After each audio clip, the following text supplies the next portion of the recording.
right. Wrong, wrong, wrong, wrong, wrong.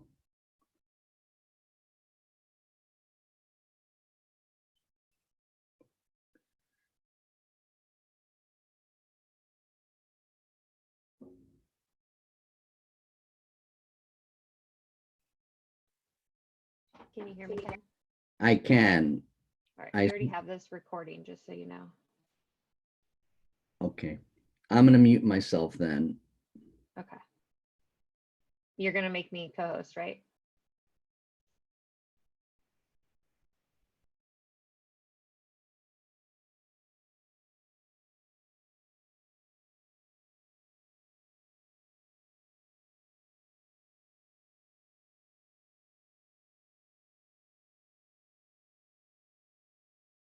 Everyone can hear me.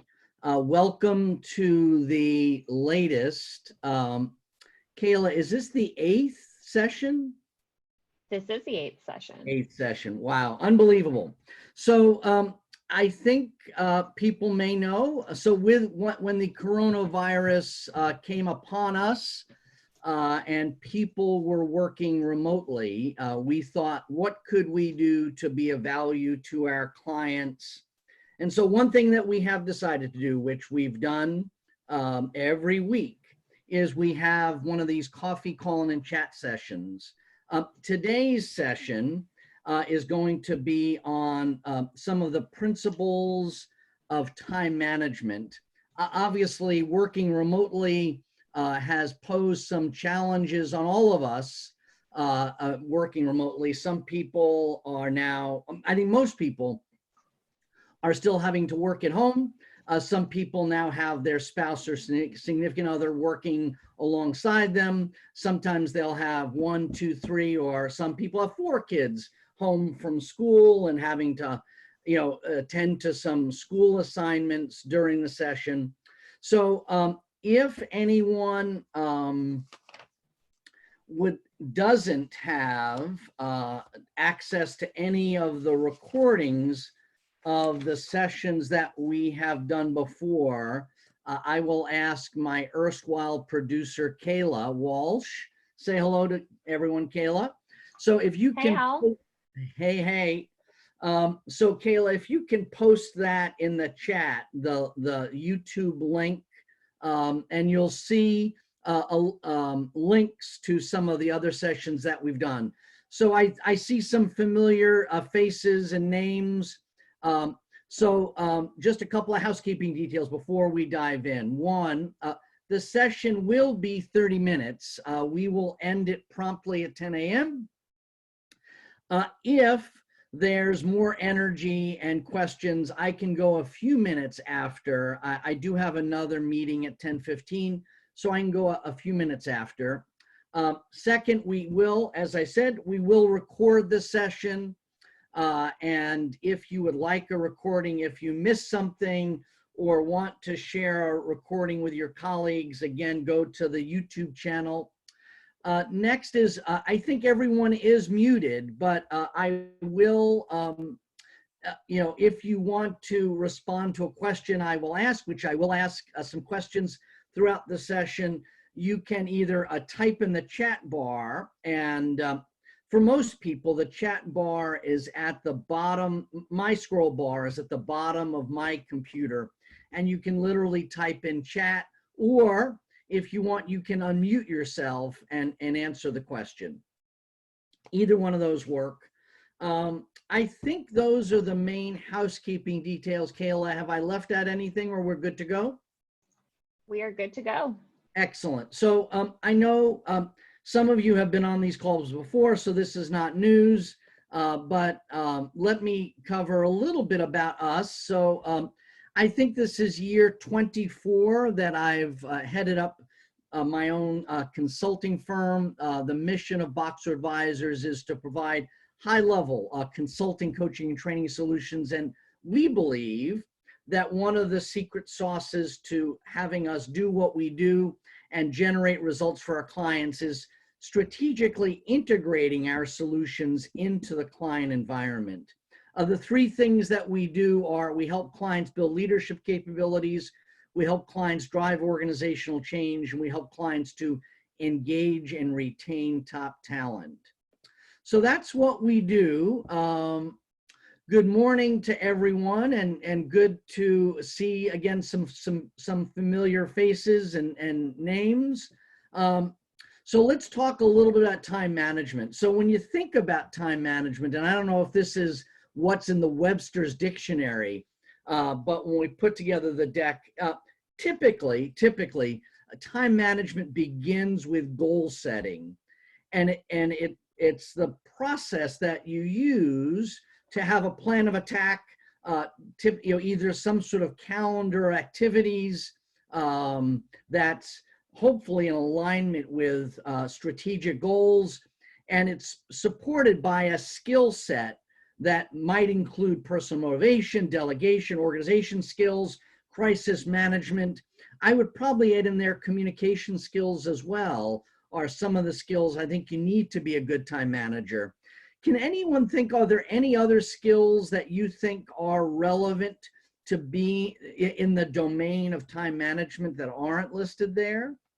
So personal motivation, delegation, organization tools, and effectively using them, crisis management, communication. Can anyone think of anything that's not on that list?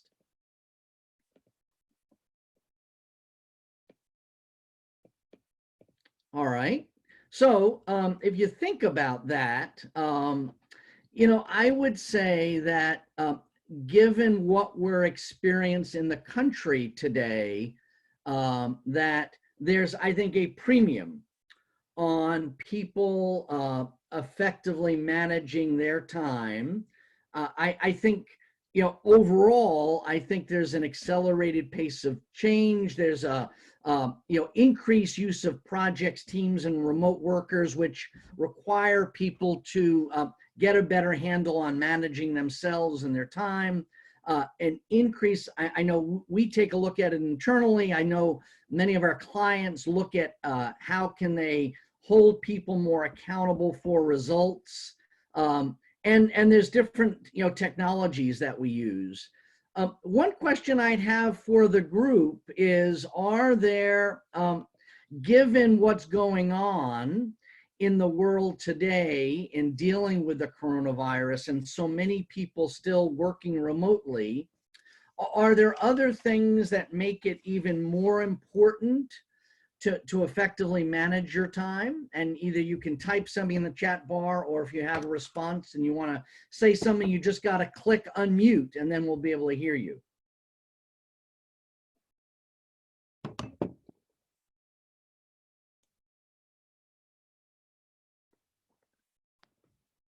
Let's see. I don't see anything.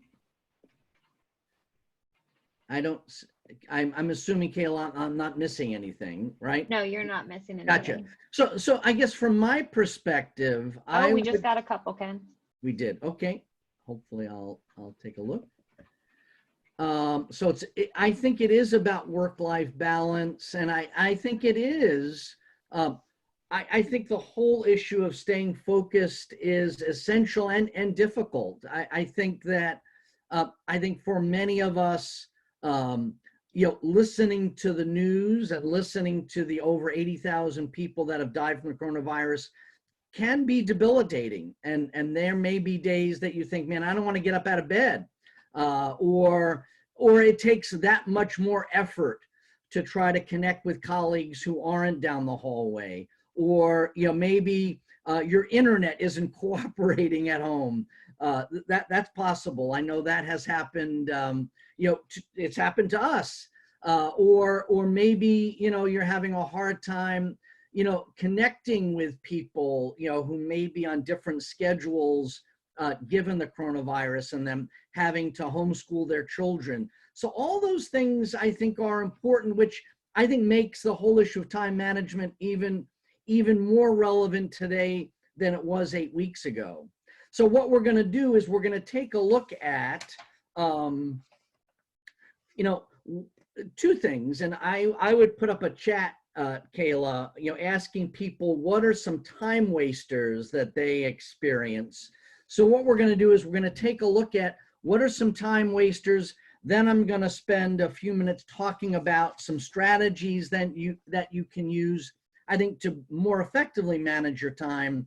Then we'll take a look at the issue of planning and meetings, and then I'll handle any questions. So that's what we're going to do. So why don't we take a look at some time wasters. So if you look at this list of time wasters, I believe that some of the biggest time wasters that the data tells us have the biggest impact are interruptions is a big one. That people are doing work and then they get an interruption. Second, either excessive Zoom or other meetings that people have to attend, or ineffective meetings. I think the third one would be lots of paperwork and email. And then I would say the last one is poor communication. Those are four, from my perspective, from either what the research tells us or what I hear from our clients, are some of the biggest time wasters. Does anyone else have any perspective of what are the biggest time wasters that are maybe most relevant today?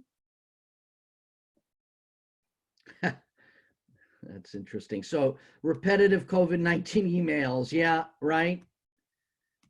M&Ms, you either have to eat them or don't eat them. I think those are some challenges. Let's see. So I assume on the COVID-19 emails, they're looking for updates from you. I do think, it's possible that many of us are working virtually and maybe more tied to our computer screen, maybe, than we might have in the pre-coronavirus era, which might mean that you're more likely to be, again, distracted by interruptions from text, emails, junk email, spam phone calls, all that stuff, than maybe you would have in the past. Clutter, physical, absolutely clutter for sure. Lack of good direction. I agree with all those things. And so I think part of what I think people who are good managers of time do is they're, I would say, pretty good at managing those time wasters. They're good at managing those time wasters. And so what I want to do is talk about, what are some ways that you can manage your priorities that can help you deal with some of those time wasters? And then what are some strategies that we've seen clients take? And then if you guys have any other strategies, I'd love to hear from you. So one of the things I think we can do in more effectively managing time wasters, or I would say minimizing the impact of time wasters, is to do a better job at being more than less clear about what are your top priorities. And so I think for most organizations, I know, we have sort of a collection of clients and colleagues on the phone. For most of our clients, if I go onto the FAA website, I'll be able to see the strategic plan for this fiscal year. I can see it, and I would imagine for those people who work in organizations that there's some drill down of the overarching objectives for the year, coming down to what are some quarterly objectives, and then you take those, and every day you should be saying, okay, what are some things that I'm going to do that help me move forward in meeting those objectives? One of the big things I think in setting priorities is the Pareto principle. Are people familiar with the Pareto principle? I see my colleague and friend and primary joke teller these days, Carol Taylor, nodding her head. Carol, can you tell us in a word or phrase the Pareto principle is? 80-20 rule. 80-20 rule, that's right. Yeah. So I think for those people, it's possible. It's possible on a good day, and when I say a good day, I would say pre-coronavirus day, for people to be overwhelmed with the activities that are on their schedule. I think the reality is in this environment, given what we're dealing with, I think being mindful of 80% of your results are going to come from 20% of your activities, and trying to think through what are the things that are most likely going to give me the biggest bang for my buck is a smart idea, So I know for me, again, we've got goals that we've set, our fiscal year, we're on a calendar year basis, and we've set specific goals for the company for the end of this calendar year, and every month, as Kayla knows, we do a reporting of how we're doing on, top 10 metrics. And so I would encourage everyone to think about how can you do a better job at being in alignment with your priorities and setting your schedule to accomplish the things that are most important to reaching your long-term goals and objectives. Now, what happens if you're not sure, maybe with the coronavirus, or maybe you're not sure, maybe priorities have changed, or maybe your boss isn't down the hallway. If you're not sure about priorities, what are some ways that you can get clarity on priorities?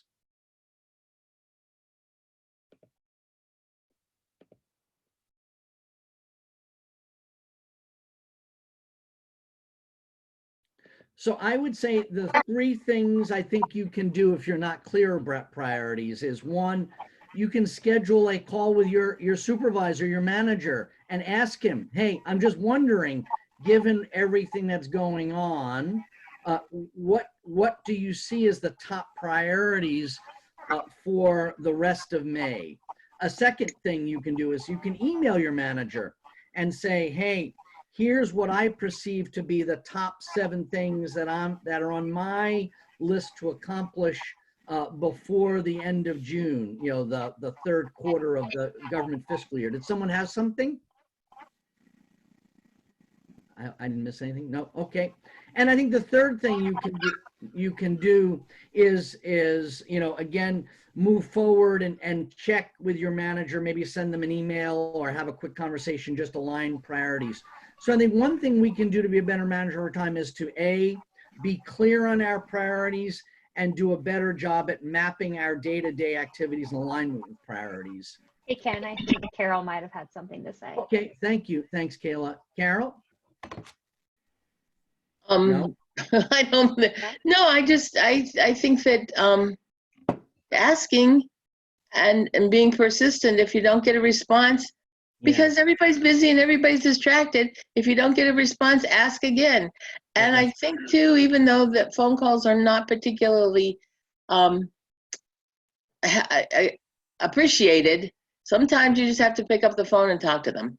Yeah, I tend to think, thank you, Carol. I tend to think that I think this is a time that I think more communication is better than less communication. And I think Carol said an important thing. I think everyone, 100% of us are distracted by the coronavirus. It is distracting. It is. And so I think it's again, if you're concerned around interrupting your boss, you can Skype them, you can instant message them, you can text them, you can email them saying, hey, I'd like to have a 5-minute, 15-minute conversation with you, just to make sure that we're swimming along the same stream and that I'm focused on the things that are most important to you. I think that is important. I think here's a list of some time management strategies. And again, there are times that we've delivered this class in either a 90-minute webinar. We've done this in a half day. We've done this in a full day session. But some of the strategies that we teach in our time management classes are outlined here. Kayla, if you can put up on the screen asking people, are there any of these strategies that people find most helpful, or is there something not on this list that they find particularly helpful? I think the big three from my perspective are, one is to make the most of your peak energy periods. I think for all of us, there are some of us who are morning people, and there are some of us who are night birds and get a little bit later start in the day. And so just being aware of your rhythm and your timing. I know my wife and I are trying to be good every day. We either go for a bike ride or a walk late in the afternoon. So I tend to take a break at 4:30, take a break, and then, come back, finish up my work before we have dinner. So just being aware of your peak energy periods is important. I would say the next one is saying no to unreasonable requests. I think not everything is equally important. Again, in good times, and certainly now, not everything is equally important. And I think the third thing is to, I think as Tom said, is to take a look at how can you achieve balance in your life, work-life balance, and what are some ways to manage the stress of what all of us are experiencing and dealing with the coronavirus. And so I'll try to look at the chat.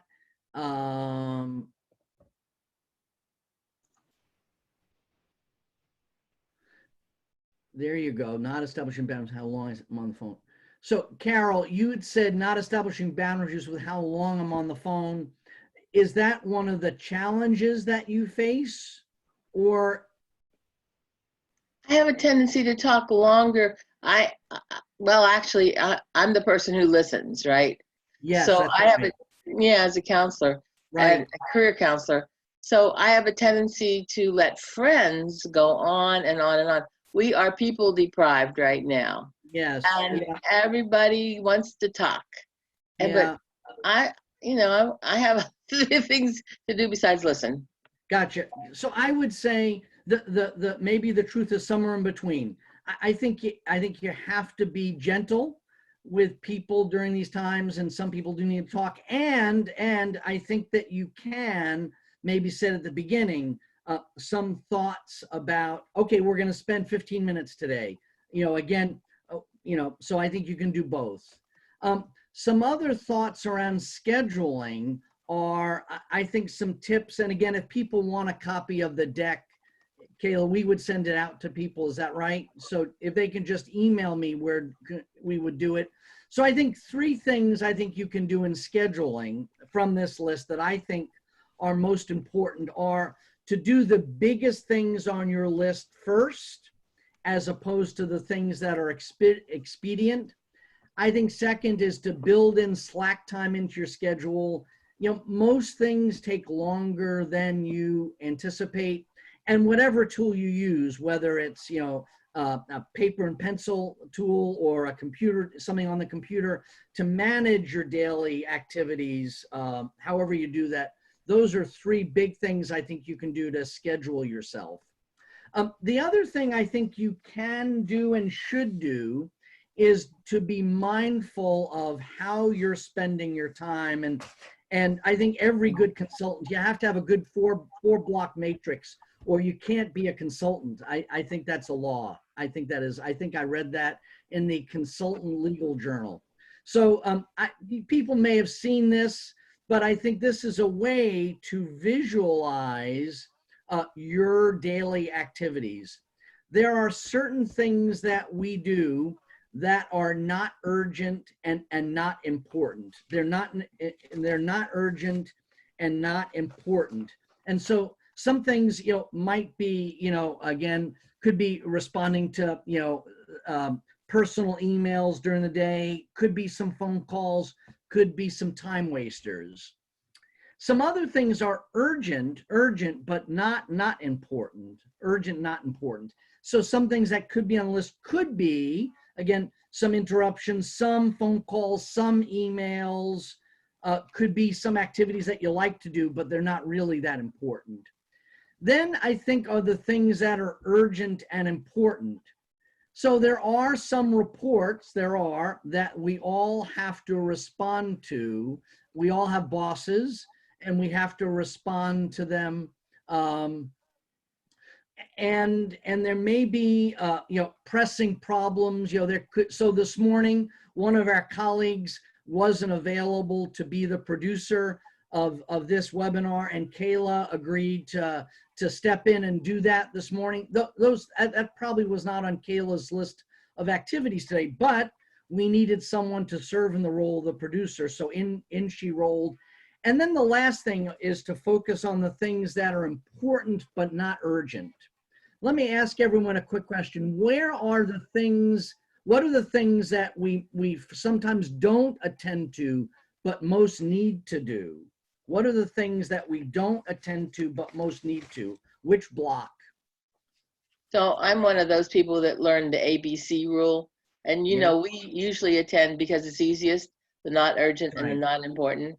But the opposite side of this, we should do the urgent and important. That's right. So I would say for all of us, looking at this block, again, you could easily do on a piece of paper and just write down what are the activities either for the rest of your day today, or you could do it at the end of your day planning tomorrow. And I would say in general, the things that sometimes don't get done are the important but not urgent things. Again, Kayla knows, what's most important in our world is anything that's a client services issue is number one. And number two is if there's any business development things. And that sometimes means that there are other activities that are on Kayla's to-do list, which get moved back. That's just the reality of our life. But I think what we can do, to manage them is sort of chunk out the important but not urgent things and schedule them into our sessions. I know we've got about 5 minutes left, so does anyone have any questions, or should I keep rolling? Kayla, have I missed any questions or not so much? No, you didn't miss any questions. Carol did make a comment in the chat if you wanted to check that out. Okay. All right.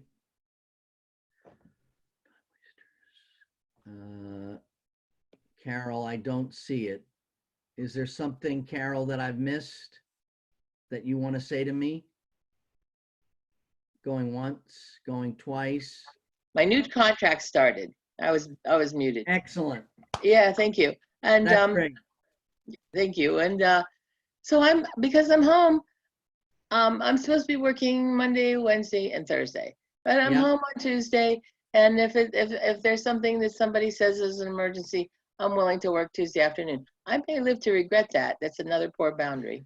Gotcha. I think all of us have boundaries. Let me again, I think one of the things that I hear a lot from our clients are that meetings, and maybe virtual meetings, are time wasters. Let me give you a couple of suggestions of how to more effectively deal with those time wasters. And then I'll wrap up with some next steps. And then if people have any questions, I can go over a couple minutes. So I would say in general, if you're meeting face-to-face is a good idea. If you're meeting virtual, it's maybe more important to have an agenda and some sort of timeline for discussions. We have a standing Friday meeting with our team. We have an agenda. We try to have some time limits. Second, I think the second thing you can do is be clear about roles, responsibilities during those meetings. So, again, think about who's going to be the facilitator, who's going to be the scribe, who's going to be the timekeeper, and maybe rotate those. I think you have to manage interruptions in meetings and have a tool on managing interruptions. Again, if you're doing a 15-minute stand-up meeting or a 30-minute stand-up meeting, you have to think about ways that you're going to manage interruptions. I would say in general, having an agenda, using ground rules, I think are really helpful tools to manage time wasters in meetings. If people have questions, I'm happy to answer them, but I'm a big believer that we begin on time, we end on time. So in the last 2 minutes, what I want to do is talk about, again, we're going to send all of you an evaluation, an email that one of our colleagues will send out. It really does help us if you can answer that email, letting us know how this session was and giving you a couple of tidbits. And Kayla and I are going to be looking at mapping out next month's coffee sessions. So if you have any suggestions of topics, let us know. The next series of sessions that we're going to do is next week. We're going to do a session on mindfulness in uncertain times. Obviously, being mindful is really important these days. May 28th, we're going to do a session on maintaining morale. And then June 4th, we're going to give you some tips and techniques on managing stress. If people don't have it on your calendar, I would encourage you to check your email. You should have an email from me. May 19th at 1:30 p.m. We're going to do a webinar, a free 60-minute webinar for our clients entitled A Peek Behind the Curtain. And I've got 3 colleagues who are joining me, and they're going to give you a snippet of virtual training that we've done around managing teams and conducting virtual training and being more responsible for your own career. And then I'm going to facilitate a panel conversation about what are some of the trends that we're seeing in virtual training. So if you haven't signed up, I would encourage you to do so. And then the last thing I want to say is, if this has sparked your interest, in being a better manager of your time, here are some books that you might want to read. One of the things that we've done for clients is offering some micro executive coaching to help executives better manage their time and their people. And we do, as I said, 90-minute webinars, half-day sessions, full-day sessions on this topic. So with that, I'm going to take a deep breath. And if there are any questions, I can stay on a little bit if people need to go. No problems. Thank you all for registering. It's great to see some familiar faces. Kayla, I assume we'll send out a link with some of these tools if people are interested. Is that right? Yes, we can send out the link with the tools. They are also in the chat bar currently, so you can access them from there, but we could put them in the email with the survey as well. That's great. So Kayla, is there anything that I missed in the chat bar around people's questions? It does not look like it. All right, goody. As I said, I tried to be fairly good at watching that. Does anyone have a question on time management that you didn't get a chance to ask that you'd like to? You can either unmute yourself or type in the chat bar. Either one will work.